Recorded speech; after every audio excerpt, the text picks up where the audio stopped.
a stove like this, you definitely want to get one that's sized appropriately for your space. You'd be amazed how hot it gets in here, and I have the smallest one Tinywoodstove makes. And even though I never wanted to do it, sometimes I have to crack a few windows. But anyway, I brought with me some more wood that I had chopped weeks ago because I thought I was going to get here. I don't know what that is, probably 6-7 inches long, because that's what it takes to fit in there. Now, it's not for everybody. Some people might really not like that.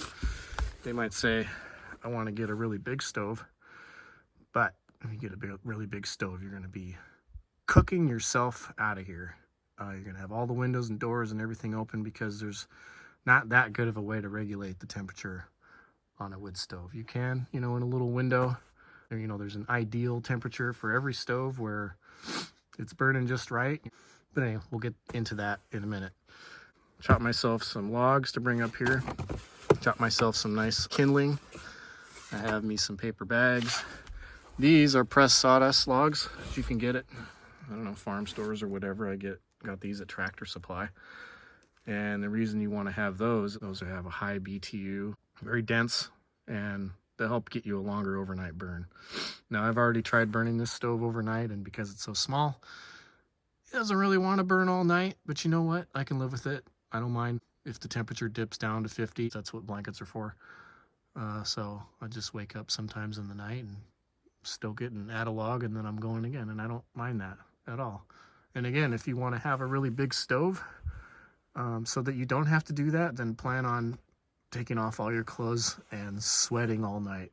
It's definitely a delicate balance with how you have all your flue settings and the wood you put in there and what time you do this or that. This is the 3000 kilowatt model with the fresh air intake. They sell a little piece that you can bolt onto the bottom that allows you to basically pull the air from outside rather than through the cracks in your walls and your doors. As the hot flue gases rise up, it's got to pull from somewhere. So having this add-on not only prevents the drafts in your space, but it also helps your wood stove to run a lot more efficiently. I'm going to go ahead and put this thing on the tripod and show you one way to light it. Okay, so I keep all these shut when I'm not here, and that's just what I do. But you want to open them all up to start with. This vent here is to blow air on your window. That just helps keep the window clean. You can use it to regulate things a little bit. I'm still experimenting with, what that does for me. But you have two on the bottom. This one is air coming in the bottom to feed the fire. You definitely want that pulled all the way open this way to start the fire. And then this one sends air out all these little tubes in the back. And that's what you want to use most of the time when you're running. But to start with, I'm going to have this open. This is your little ash bin. I guess I'll just go ahead and dump that out while I'm at it. Comes with a handy little tool right here for grabbing it when it's super hot. Just put that in there like that. This stove also has a neat little thing that sifts the ash down in there if you want to use it while it's running.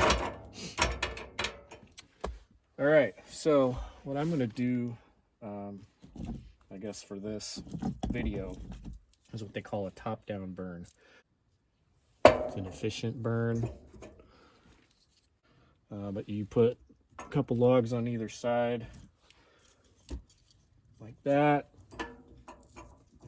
Can put one in the middle if you want. I think what I'm going to do is build a little log cabin on top of it like this.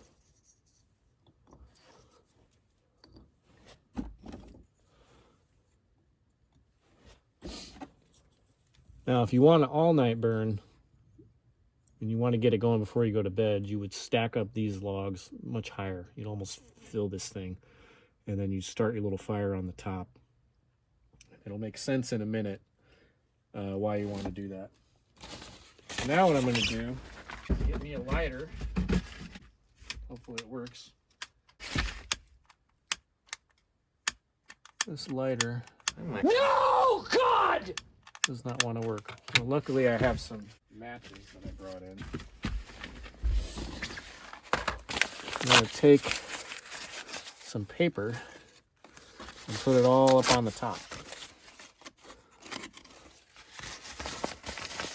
There's a lot of different ways you can do this. Like when I first got this, I built just like you would outside if you were going to make a fire outside. You put a little pile of kindling and then you make consecutively bigger wood teepees over it, and eventually the thing's going. Like, you can do it that way.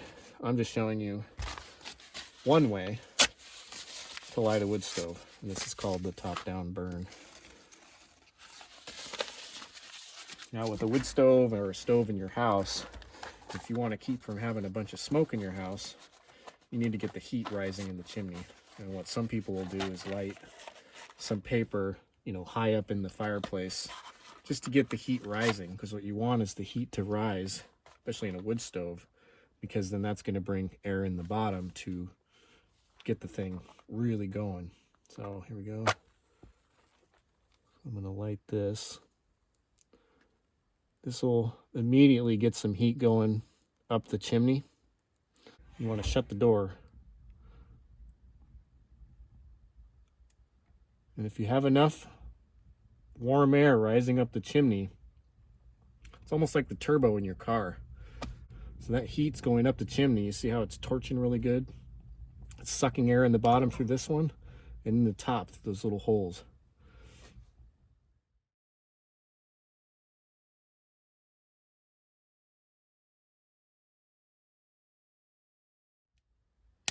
And if you're lucky, it'll go good enough that it lights up some of those boards.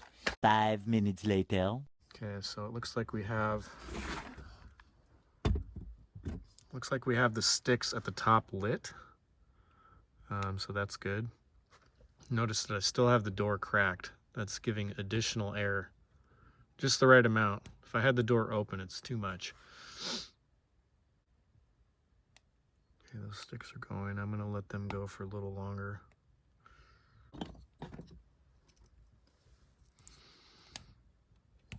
Now I'm gonna quickly, because I don't want to have the door open for too long, add a couple kind of little bit bigger logs on top of there. I also think while I have this open, I'm gonna sneak some more wood on the side, on both sides if I can.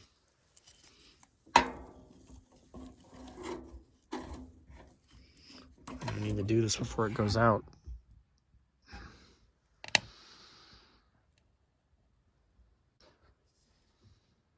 It's warming up because that thing started spinning. Flue temperature is still zilch. So I have this the top part burning. The stuff underneath and on the outside will start burning later. What I'm gonna do now that I think it's going decent, is I'm gonna start to shut this. This is the intake for the bottom that I really only need to get it going. I'm gonna start shutting it just a little bit. I'm also gonna leave the door cracked for a little bit longer. I wanna see this stuff on the top get going a little bit more.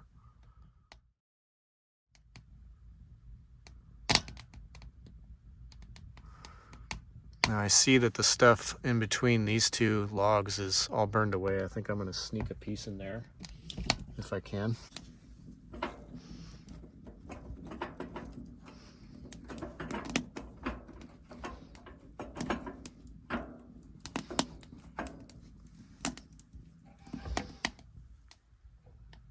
And I'm still gonna keep the door cracked because it's not going quite good enough yet for me.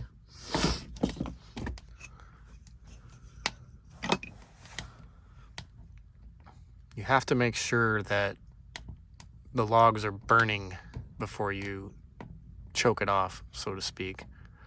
So you really want a lot of air coming in until it's going pretty good. If you start closing things too fast, it's more likely to just go out. Looks pretty good. I think it's probably safe to latch the door now. I'm just gonna keep an eye on it.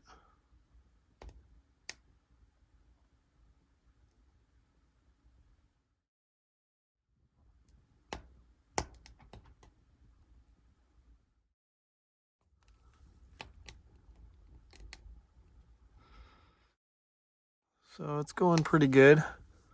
Stuff's all lit pretty nice, so I'm going to close this just a little bit more.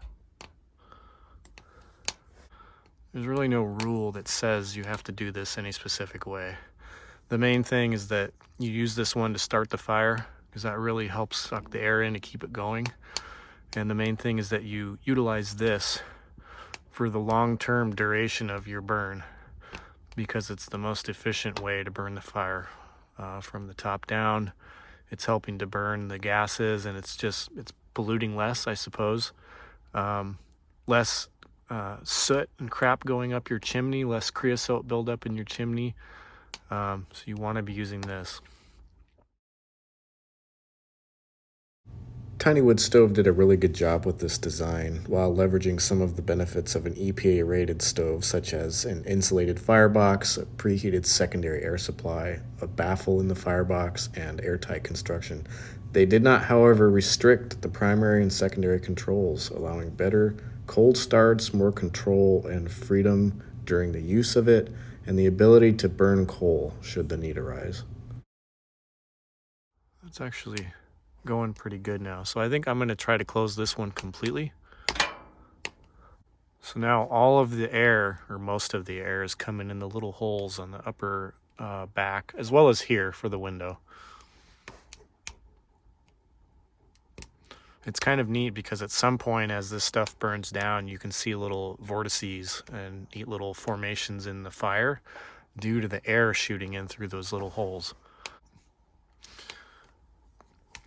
Now I just noticed also that the temperature is starting to go up. You notice that you have a too cool, a just right zone, and a too hot. You really want to be in that white area.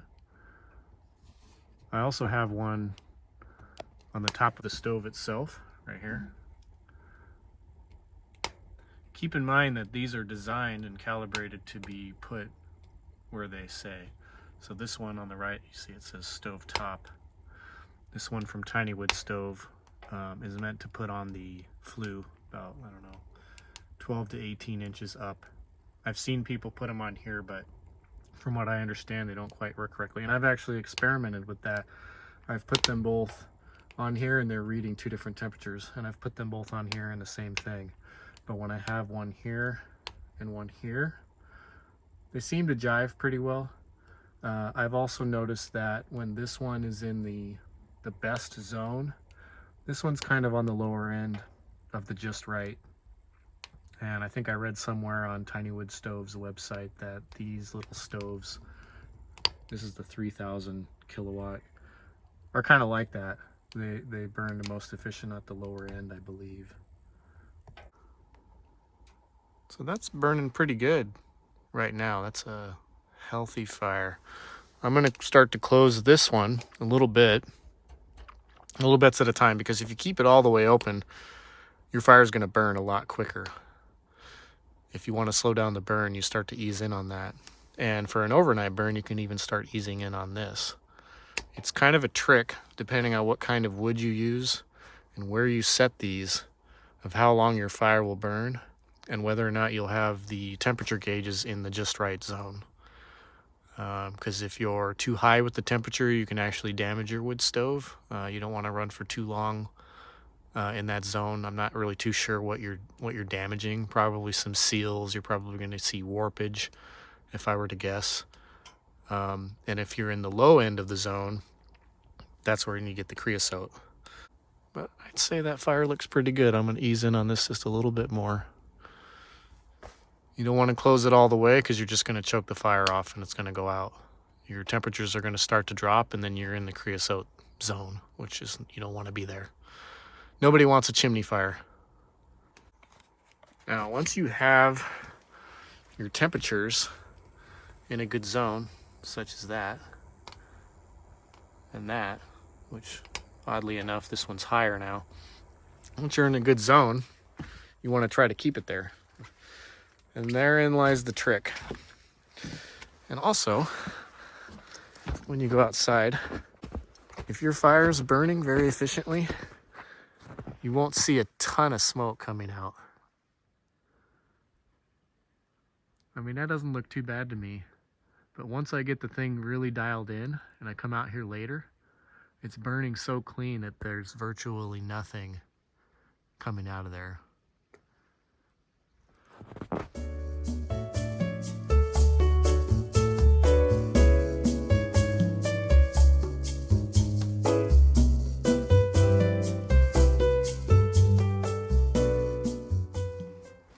Okay, fire's doing pretty good. I have this pushed in, just not all the way.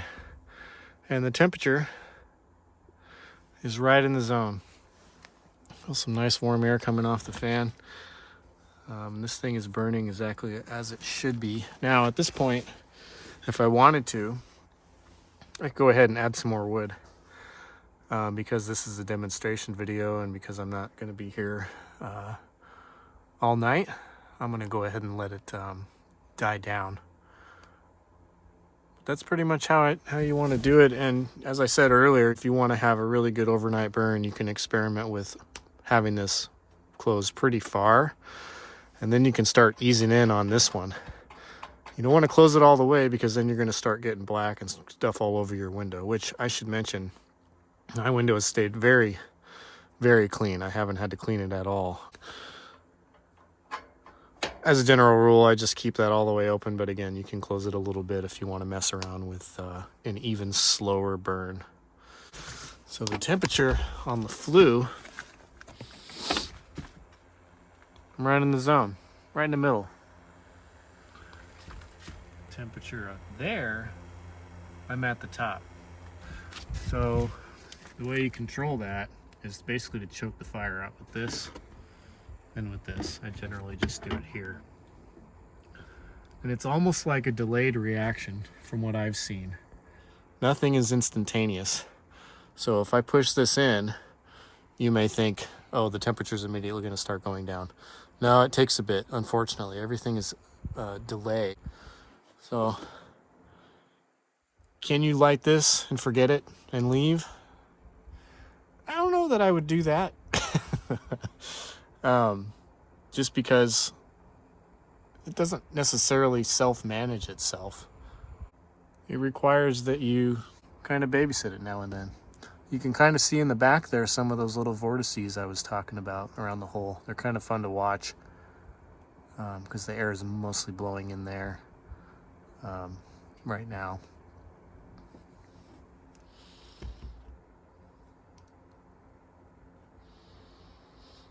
But now that I've pushed that in, I should start to see that temperature drop a little bit. Now, if you push it in too far, again, it's like a delayed thing. Next thing you know, it'll be falling rapidly, and then you'll be pulling it back out, almost like overcompensating. So you just have to practice with it.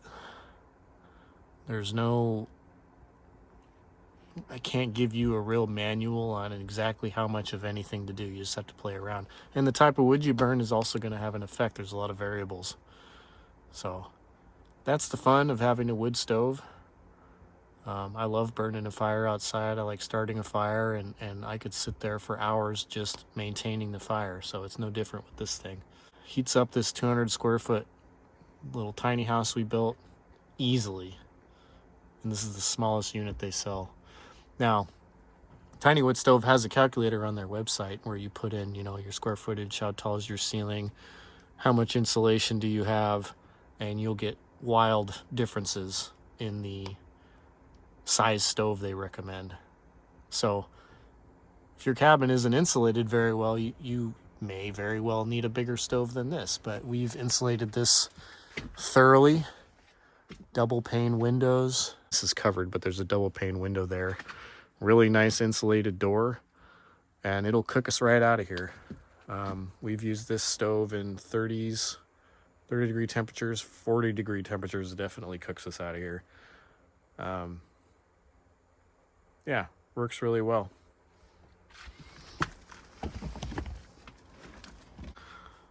So I guess that's about all I have to say about this thing. I'm gonna let it kind of die down. I need to go outside and do some chainsawing. So I'm gonna go take care of that, let this thing kind of peter out, and yeah. Oh yeah, one more thing. So this fire's been burning for a bit. Normally I probably would add more logs to it, but it is in a perfect state of burning because the temperature here is right in the middle of the range. This one's right at the low end, like I was saying earlier. And if you go outside and look, there's not a whole lot of smoke coming out. There's very little.